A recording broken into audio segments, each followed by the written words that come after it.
You are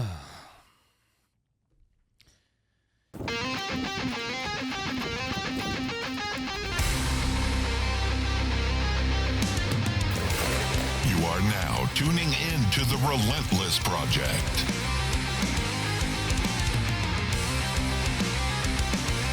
Real people, real stories, real life.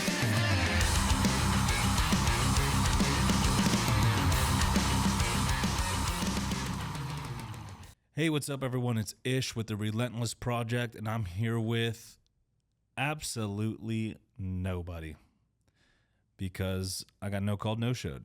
And it's the second time it's happened to me. And if you're in this line of work or hobby or career or whatever you want to call this thing, you got to be used to being let down.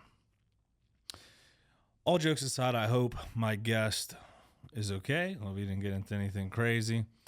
I know life happens. You know, I know sometimes things get too busy where you can't text, call.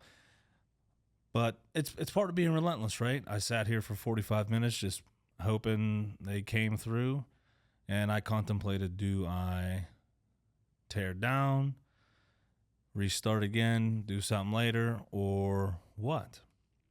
So I figured I'd just get on here and talk by myself because you guys know how much I love hearing my own voice and how much I love talking alone. So here we are. It's part of being relentless, you know. You get set back, you get rejected, or something doesn't go your way. You can't control those outcomes, but you can control how you react to them. And if I'm gonna be talking about it, I gotta be living it. So I figured I'd just come up on here and catch everybody up with the Relentless Project, what we've been doing, what's in store, what to expect. And, you know, you're hearing this on Sunday, which means, so date of recording, I have meniscus surgery tomorrow, so I'm going to be out of commission for a little bit. Not sure how long. They stated if they remove it, it's 3 weeks. If they repair it, it's 3 months, which is interesting to me. That's the way medicine is today. They haven't found a way to just replace a meniscus. Maybe there is, but I wasn't given that option. What I was told was that repair is highly unlikely. And I tried to keep it a secret because I don't want nobody to know I'm hurt or that I'm a victim, but figured this is a great opportunity to kind of talk about that and elaborate, because if you've seen me in person, the first question is, bro, what happened? So I'll go into a little detail about that.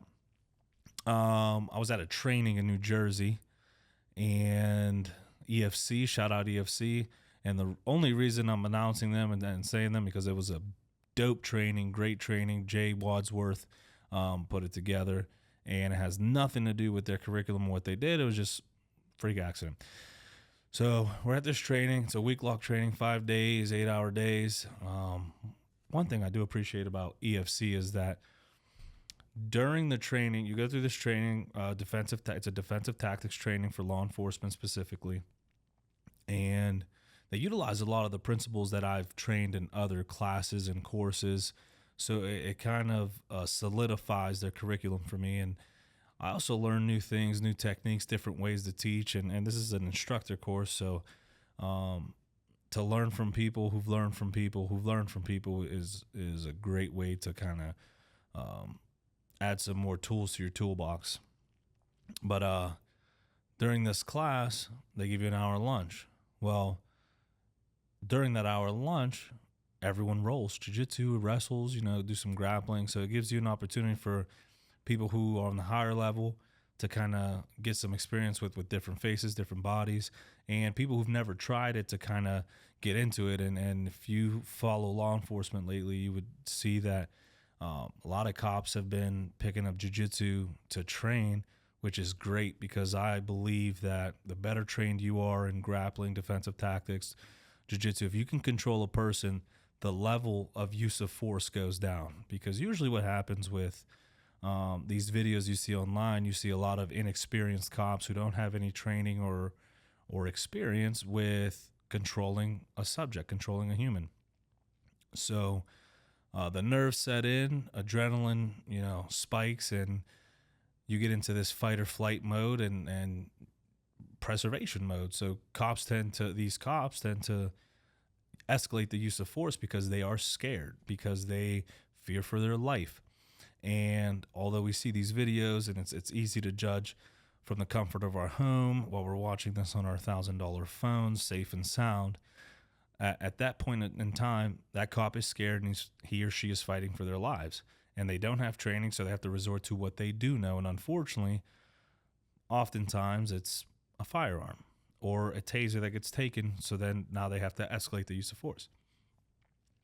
And we see unfortunate events happen where someone loses their life or the cop gets extremely hurt. And the thing about that is it's justified. It's lawful because they don't have training. Now, if you put someone who's been training for 10 years, they have all this experience, all this background in grappling and training and defensive tactics, you put them in the same exact scenario, that shooting may not happen. That's the unfortunate part. So I'm a big proponent of officers training and officers pushing themselves and getting on the mats, because the more comfortable you are with jiu-jitsu and people trying to control you and you controlling subjects, the more comfortable you're going to be on the road and on the street, and hopefully the less use of force incidences we see, which has been proven. The statistics show those who have a blue belt, which is about 2 years of jiu-jitsu experience, tend to use less force, and there tends to be less injuries on the job and less injuries on the street with subjects as well. So back to the EFC, they've been doing great things. Shout out to Effective Fitness Combatives with Jay Wadsworth and the team he's put together. So they give you this hour of training, of jiu-jitsu training. That's off curriculum. You just kind of roll and you switch partners, and it's fun. It's not competitive at all unless you want it to be. So I'm at this class for 5 days.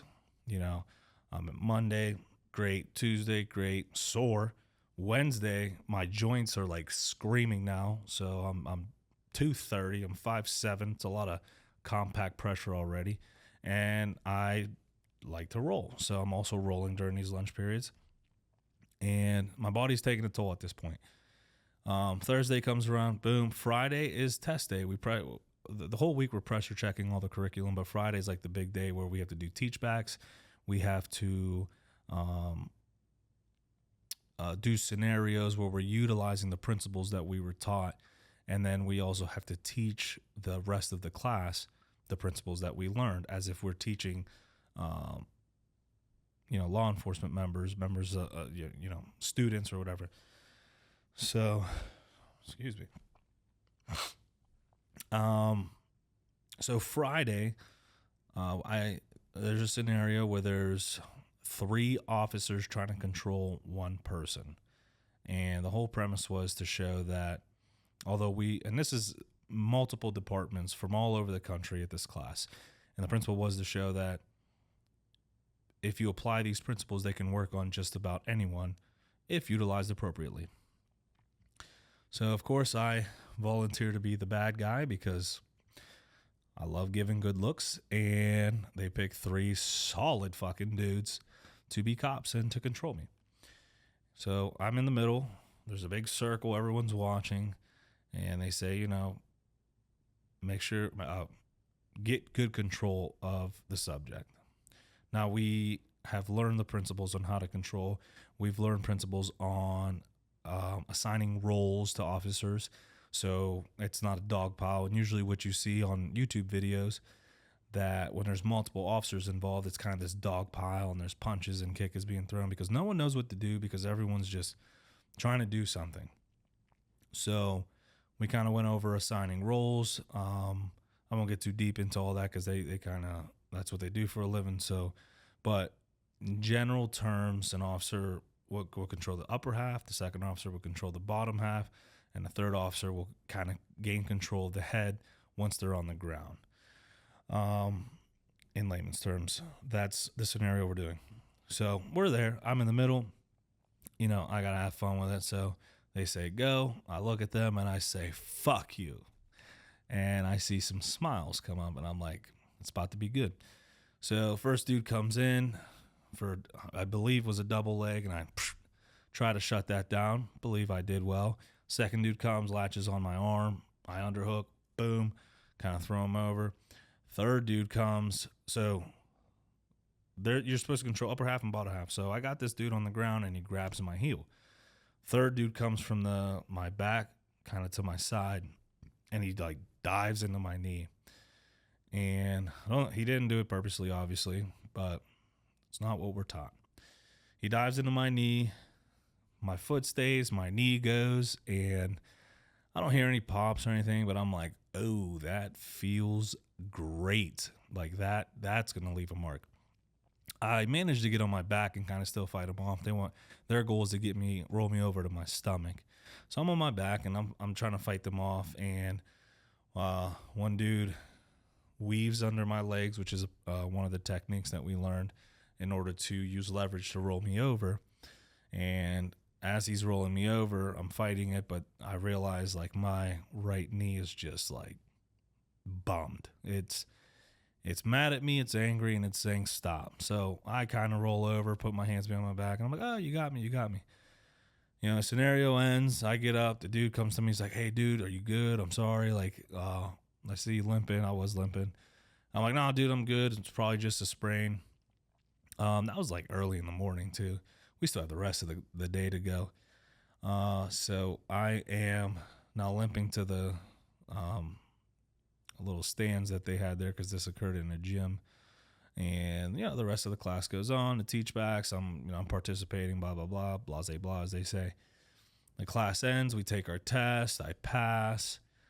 And I'm walking out, and I'm like, man, this don't feel right. But I'm able to kind of walk on it. I'm limping, and I'm like, maybe, you know, it's been a rigorous class physically, and maybe it's just my joints mad at me. So my buddy, I talk about him a lot, my homeboy, Nico Carbo. Shout out to Carbo Jewelers. He's who I get my chains, watches, bracelets. If I'm bedazzled, it's most likely him.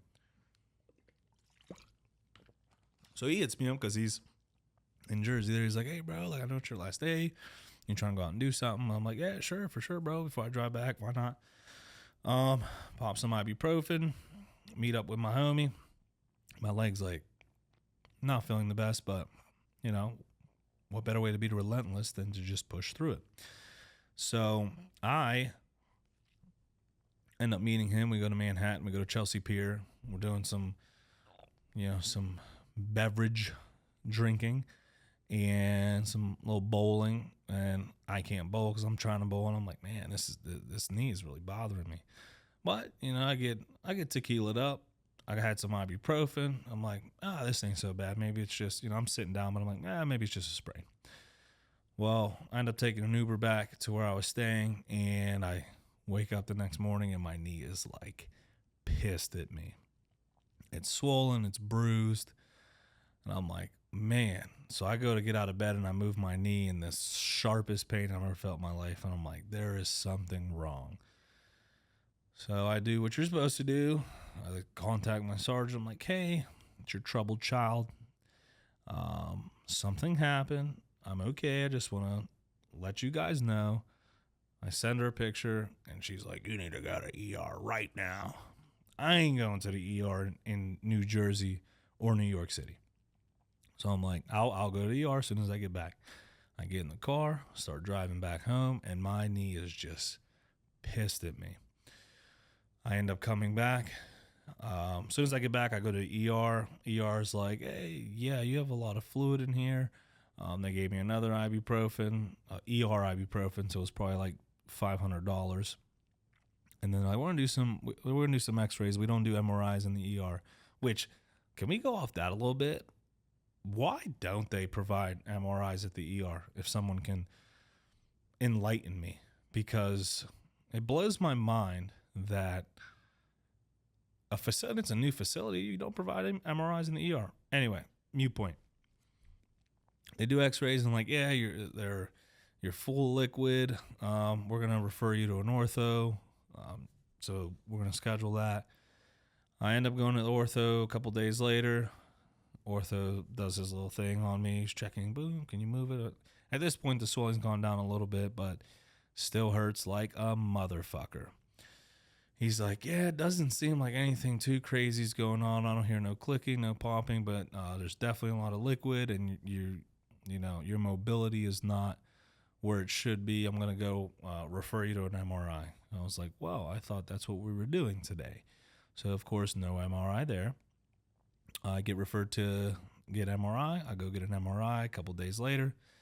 Then I go to him for a follow-up, and dude's a boss, bro. He walks in the room, sits down. He's in the suit, sits down. He's like, man, he did it right. And I'm like, what? He goes, oh, you're fucked. And I'm like, great. Now, mind you, me and him do have a relationship. He understands what I do for a living. He's very straightforward. So I can appreciate that about him.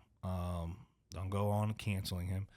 But he basically tells me, he's like, yeah, you tore right down the middle, my lateral meniscus, which I thought was a direction of the tear. Apparently, that's a kind of meniscus that we got. We got a few meniscuses, apparently. I don't know. But he's like, yeah, it's torn down the middle. Repair is highly unlikely. However, I can't tell you that until we go in there with the scopes and kind of figure out what's going on. We're most likely going to have to remove it.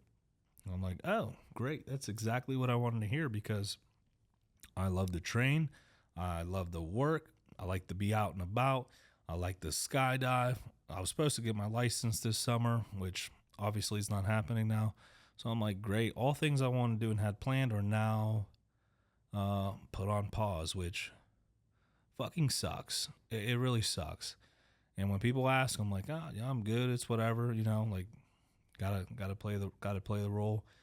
But it sucks. I'm gonna be honest, because skydiving is something I've been wanting to do, and it's been pushed off, and I'm yet to get my license, and it's frustrating because it's something I really enjoy doing. Jiu-jitsu, after that class, like I had this fucking fire to go back and like get back into it. I was down to like once a week, because life got in the way, excuses, I know, but I'm like, I had this fire to go back, and now it's like, well, you can't. Man, excuse me. So yeah, I'm battling with this internal battle of like, it got so bad at one point. I'm like, dude, I'm gonna die one day without a meniscus. And I sat there contemplating, like, damn, like this fucking sucks. Said I'm gonna need, knee replacement by the age of 50, high chance of arthritis, all this stuff. I'm like, I don't want to be that old dude on the mats with knee braces all the time. No offense to you guys, because you guys whoop my ass all the time. But I'm like, man, that sucks. That's going to put a stint in my career and things I like to do. I'm telling myself this anyway. And then I sit there and I'm like, bro, there's dudes with no legs. There's people with no hands, and they go about life like without missing a step. No pun intended. Not trying to be funny. Okay, maybe a little bit. And I'm sitting here like, dude, get the fuck over yourself. Like it's a meniscus. The problem is it's the unknown, They say if they remove it, it's 3 weeks. But now I don't have a meniscus, and I have all these complications that can occur later in life. And then if they repair it, I have my meniscus, but it's 3 months that I can be out. And I'm like, damn, that's a long time. Like, what am I going to do with myself? I got to balance a real estate career, a podcast, my career in law enforcement, my family, my friends, my social life, my hobbies I like to do. Like, I need to be able to move appropriately for that, and I'm 3 months out of commission. And, I start talking to more people. Shout out to the people, to the folks out at Totem Training, because I had Liam Carlin on an episode. I'm sure if you haven't heard that one, go check that one out. And he referred me to, his doctors and the people he works with. And I'm like, I'll hear him out. Like, I want to get multiple opinions and see what's up. Well, we schedule a FaceTime, and I'm like, wow, why FaceTime? Well, I'm glad I'm glad I did, because they had a whiteboard that was, I don't know if you can see this wall, cover the wall. And they're both on there, and they have all kinds of shit written down for prehab, supplements I should be taking, post-hab. They mentioned, like, because I had a gripe with the surgeon, I ain't gonna lie. He's like, dude, you just elected to remove it. I'm 30. He's like, yeah, well, the older you get, the less fluid and nutrients that go, and blood that goes to these joints. And the less blood and nutrients you have, the less likely it's going to repair. On a younger kid, they'll repair because they have all these nutrients going to there that gives it the ability to repair. So you can't knock the surgeon, because their job is to provide surgeries. And if they took an hour or 2 hours out of the day to explain this to every single patient, they wouldn't be able to do the number of surgeries they do. Makes sense. So they're talking to me about exercises and different treatments and different supplements. And I start to feel a little better about everything. I'm like, okay, so there's a probability that I do this stuff, my meniscus repairs enough that they don't remove it and they just trim it, which is when they take the bad parts out and leave the rest in. I'm like, I can deal with that. That's the perfect mix. So, and I started talking to other people, and the more people I talk to, like, oh yeah, dude, I got my meniscus removed. I had this removed. I had ACL surgery. I had this. I'm like, oh dude, I'm gonna be good. Like, why am I beating myself up so much about this? So yeah, that happens tomorrow, and I've come to terms with what's about to happen. And another thing, I don't like IVs. I don't. Something about that and anesthesia. Something about anesthesia freaks me out. Like, you just boom out, blacked out. Like, what if I don't wake up? Stupid shit starting to go to my mind, which happens to everyone. One thing about this podcast is we get to hear people's cool stories. There are stories of resilience. There's stories of perseverance. There's stories of success. And we tend to feel, me personally, when I see podcasts of successful people, or I see social media of successful people, I'm like, man, they got it all. They got it figured out. And that's not reality. That's not life. Life will throw us unfortunate situations, and we can either grow from them or let it consume us. And so, yeah, people don't all have it all figured out. And I get a lot of messages like, oh man, your mindset. It's like, hey, I feel too. I get in my head too. I overthink as well. I'm not perfect. I make mistakes. We're all human, and we're all trying to figure out life the best that we know how, which is why I never hold anything personal. Even this dude standing me up today, it's like, it is what it is. He ain't here. The show must go on. No pun intended. Because for all I know, something traumatic could happen. And if something traumatic happens in my life, I'm not on my phone. I'm dealing with the situation at hand. So, hopefully he's okay. Hopefully everything's good. And, best case scenario, he just fucking stood me up because he doesn't like the show, doesn't like me, or whatever. I don't know. So, yeah, that happens tomorrow. So I've come to terms with, if they remove it, they remove it. I get to be doing my thing, and those other complications are tomorrow's problem. If they repair it, they repair it. And I just, change what I'm doing for the next 3 months. So yeah, how we handle failure or setbacks will tell a lot about a person. I wanted to be mad. I wanted to be upset. I wanted to be angry. And I was for a second. Then I'm like, dude, get over yourself. I was like, oh, why not just do an episode with myself, updating people on me, the podcast. I don't like to talk about myself, which is one reason why I love having guests, because the focus is solely on them. But here we are, the show no one asked for. Yeah. This show has really helped me a lot, because hearing other people's stories and stuff they've gone through and how they were able to push through it gives me almost like a map, and if you can avoid other people, the mistakes that other people did or committed, and use their unfortunate events to kind of help you push forward, while helping them. I hope that this platform and this show and the community it creates, I hope people feed off that and use it as fuel. But the power mindset is a crazy thing, and it, like I said earlier, you can let things happen to you, or you can make things happen from what happened to you. You can't control the outcome. You can just control how you react. So my reaction today is to do an episode by myself. Thanks. Some daily habits. I kind of create a little list for myself here because, I'm just going off the whim here. But some daily habits for success. I like to listen to a lot of podcasts and read. I've just started getting into books. I have read the Akatar series. They're pretty dope. Judge me, I don't care. But I like to read a lot of like self-help, motivation, like trying to learn. I always try to learn something from what I'm listening to and what I'm reading. What I do personally, because I get asked this a lot. I go to the gym first thing in the morning. I want that to be the first thing I do because life does get in the way. And the last thing I want to do is be at the end of the day and be like, I just don't feel like going to the gym, which doesn't matter how you feel. You should go anyway. But I want to avoid that situation. So I go first thing in the morning, get it out of the way. I've recently started chugging a glass of water before going to the gym to kind of like, lube up the system, warm it up. I'll take my pre-workout.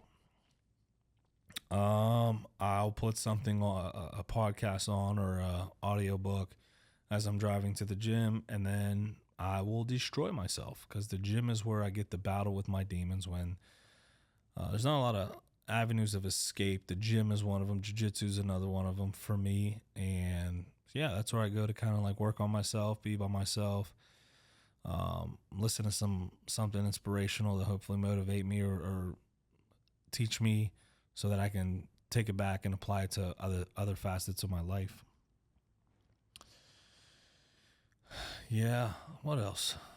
See, this is why I hate doing this.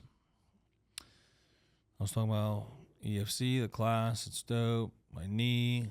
Recently, I don't know if it's official or not, but if you guys have followed 247 Fighting Championships, shout out to Ryan, shout out to Hunter. We've developed a little thing we got going on where I'm doing the post-fight interviews for them. That's a huge opportunity. I love talking. I love getting in the minds of people, and what better way to do that than after they just went to battle and won. So that's exciting. I'm excited for what's to come. We're working out, ironing out some details for how to better that stuff. That partnered with the Clemente Museum. We haven't really launched that yet. We're still in the talks of that stuff, but that's cool because we get to see a different element of relentlessness, and hoping to get some MLB players in there and kind of go past that layer of just sports and kind of just talk about personal life and how they do what they do, why they do what they do.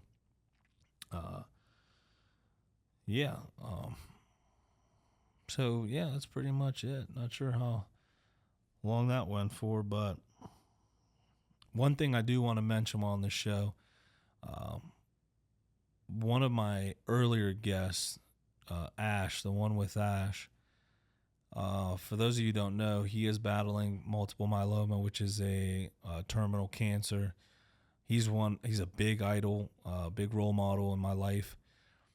Perfect example of a man, perfect example of a father, perfect example of a law enforcement officer. He's a dude who embodies the relentless spirit. He, trains, eats healthy, loves his wife, loves his community, lays his body down for his brothers and sisters. He's one of those dudes you can always go to, whether you're on a good day, you're having a bad day, you need advice, you need help with anything. He's the first person to drop what he's doing to kind of help you out. And right now he needs us to go, help him out. I have started a GoFundMe. It is in my profile. Make sure you check that out. The Ish Lopez is my personal Instagram. You can find the GoFundMe there. You can also find it on Relentless, PRJCT. That's for Instagram and X, or recently Twitter. So if you guys have it in your heart, please just look it over, read it over, and if you can give $1, it's much appreciated.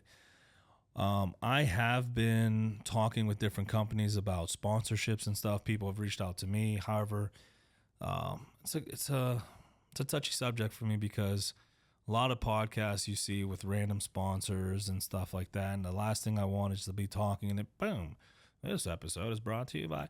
So I'm trying to develop creative ways to, keep this thing alive and fund it, but also not jam you guys with ads and stuff like that. And then I do want to partner with companies that kind of embody what I'm trying to build here and the community that surrounds this podcast and the guests I have. I don't want to just partner with any company. I want to partner with companies that, I vibe with, that I fuck with, because at the end of the day, I ain't going to push something or promote something that I don't agree with, That being said, I've spoken with a few supplement companies, a cigar company, some clothing companies, and we're just looking to work some things out, because ideally what I would like to do is create this community that bounces off each other for success. So I want to create a platform that, I don't have to pay out of pocket for, obviously, but that I can also give back to my guests. Recently, I've been having a lot of MMA guests. One, they're the first people to jump on a podcast. They have a story to share. They themselves are trying to make a name and a career out of doing something they love, which I envy. So being able to help them out in their journey with, camps and donating to them so they can get their name out, get their career started, they have to travel to train. They have to, pay for medical bills. They have all this stuff that is involved, especially when you're doing it seriously, as a career. You got to pay. You got to pay for a lot of things, a lot of equipment, a lot of training, travel to make that happen. So I'd like to create a community where we all vibe, we all bounce off each other, and we all kind of build each other up. I've talked to some companies that want to partner, and then they're like, "Oh yeah, let's partner. Give us this much money." And I'm like, "Well, hold on, bro. What does that do for me?" Well, we'll say we support you. I ain't looking for none of that shit. I'll be honest. I'm not. That does nothing to build this. That does nothing to build you other than pay a bill. I'm not interested in that. I'm interested in true partnership where we literally build off each other. And I know this is new. I know it's young, but I do have high hopes for it. I've been in talks with a lot of people, and they've been helping me come up with game plans and business plans and strategies to kind of push this to the next level. And I'm excited for what's to come. What you guys see is me sitting across a table talking to someone, but so many things I got going on behind the scenes, and I'm excited because it's going to create it's going to push this thing. It's going to push this thing, and hopefully it helps, people out. That's the goal anyway. A rising tide lifts all ships. So that's the goal for the Relentless project. I do want to start merch. And not to toot my own horn, but anytime I walk around with the logo hat or the logo shirt, I get stopped by people. "Oh man, that's such a cool logo. What is that?" And I'm like, "Oh, thank you. It's the Relentless Project. It's a podcast." "Oh, cool, man. I saw the guns. I saw the mic. I know what it was. Where can I buy a shirt?" And I'm like, "Nowhere yet, but just follow us and then we'll get there." So I am looking to launch some merch. If you guys know any local printers, local clothing companies who want to work something out, please send them my way. I'd appreciate it dearly. And yeah, that's all we got for today. I'm gonna end this in true Relentless Project fashion. All right, this is the one with myself. I appreciate you for coming out. We're out. Later.